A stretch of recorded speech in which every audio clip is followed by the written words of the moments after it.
Good afternoon and good morning for those people in America, I guess. Extremely busy day today. Went bicycling outside. Haven't been outside bicycling in about 6 months. I hurt my back about a half a year ago, and different things. Tried a chiropractor, MRI, X-ray, all that kind of crap. And the Sarno book seems to have an interesting point. So my wife got me the Sarno book and said that it's all psychological. There's got to be some rooted cause or something back there. And about a month after I fell, 6 months ago, got some stitches. That's when my back started hurting, and maybe that's the kesher. So on Sunday, I decided I'm gonna get out the bicycle. So I did 40K, which is I think 20 something miles. And Wednesday I did 46K, and today I did about 65 kilometers to a no-fly alone to see my cousin, who wasn't home. That's another discussion. I had a hard time getting back. I'll really be honest. It's like 90 degrees here. I have like some sunburn all over the place, a shtickle. But my back feels pretty good, so that's pretty good to hear. It's good. It feels good to say that. The morning is kind of stiff, a shtickle, but Baruch Hashem, it's we kind of push ourselves. That's kind of what I think we have to do. And I think this kind of has a very interesting tie into the Parsha. It's not just Matov Yaakov Mishnecha Yisrael. It's not just the last time when Bilam talks about Yaakov and Yisrael, but every place he looks. If you look through the Parsha, every place he looks to try to curse them is a bracha. He kind of references a young lion, an older lion, Yaakov, Yisrael. And there's two different aspects. We said this the other week, is that the Jewish people are kind of Yaakov, but at the 40th year, when they're really about to go to Yisrael, and they don't have a need so much for the big three, Miriam, Aaron, and Moshe, they're kind of Yisrael. Last week, Vayidar Yisrael, Aziyashir Yisrael. It's a different level of a Jewish person. And Sfas Emes talks about this all the time, where during the week, and there's a sense of Yaakov and Yisrael. During the week, we're working, we're striving, we're trying to achieve, we're trying to accomplish, we're trying to fight the Yetzer Hara, fight our Taivas. And Shabbos, we're on a higher level. Just this past week, took my son and his two friends bowling. Shmuel and his two friends, and we get to the bowling alley. And Shmuel, who I've taken before, doesn't need the bumpers. Kid's 9.5. He's pretty good. His grandfather, he's a good bowler, pretty good bowler in the day. No bumpers. And the second kid, ETL, okay, no bumpers.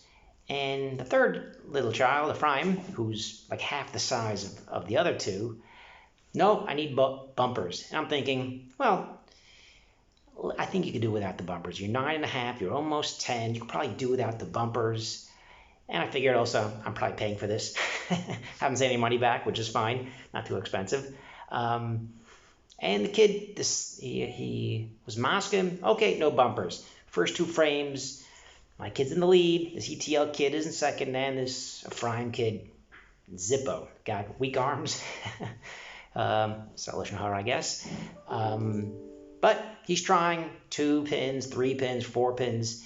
And all of a sudden, he now is trying to copy Shmuel, who's got a little bit of a spin to it. He has a little bit of idea what it's supposed to do, which is great. And Ephraim is doing this. And all of a sudden, at about frame 6 or 7, the kid bowls a spare. And all of a sudden, he's in the lead. And at the end of the game, 10 frames in, this kid wins. And he was so shocked. And I said to him, I was so proud of this kid. I said, see, you have no idea what you're capable of. You came here, your whole life you're doing bumpers. And here, just a little coaxing, a little prodding, no bumpers. Boom. Perfect. You win the game. And he was so excited. And it really was a great thing to see. During the week, that's really our target. During our week, we're trying to get to levels, we're trying to be roar, and that's what the Bnei Yisrael were doing in the Midbar. 40 years, they're trying to improve themselves, improve Chutz La'aretz, improve Teva, so they can get to Eretz Yisrael. And we get to Eretz Yisrael, we're supposed to have a level of menucha, a level of comfort, less less work, less tircha. I don't know if that's true or not. It's supposed to be. And this is kind of puts me back in high school with Rabbi Miller, ninth grade. Tov pas charev b'shavaba, mibayish moziv chayriv. Rabbi Miller, in the second class, the Benoni class, the Beis class, he'd had Pesukah and Mishlei, and we weren't paying attention. But there's one thing, it stuck in my head. Tov pas chareva b'shavaba, better bread dry with peace than a house full of ziv chayriv, a house full of meat but argument. And this Vasemis also talks about this parsha where Bilam is balak and Bilam trying to stop them going to Eretz Yisrael, trying to stop them, and he says, Shalosh regalim. And Rashi, everyone jumps over this. Pamim, regalim. He wanted to stop the Moadim. What's the Moadim not doing anything?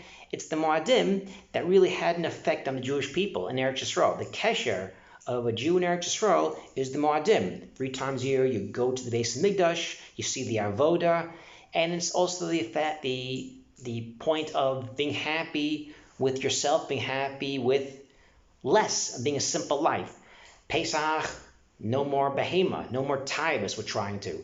And Shavuos, we have a new neshama of the Torah. And Sukkot, where we're an ayin tova, we're in the same type of sukkah. And these 3 pieces are really what Bilam was all about. Being jealous, trying to make every dollar he can, being a free agent, Bilam, Biliam, as Sammy would say.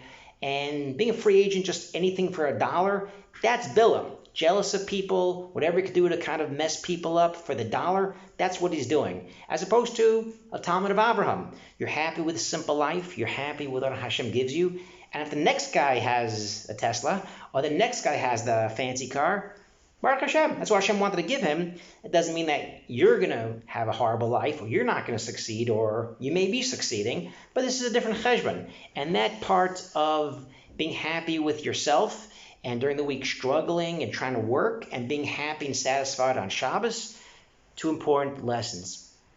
Shabbat Shalom.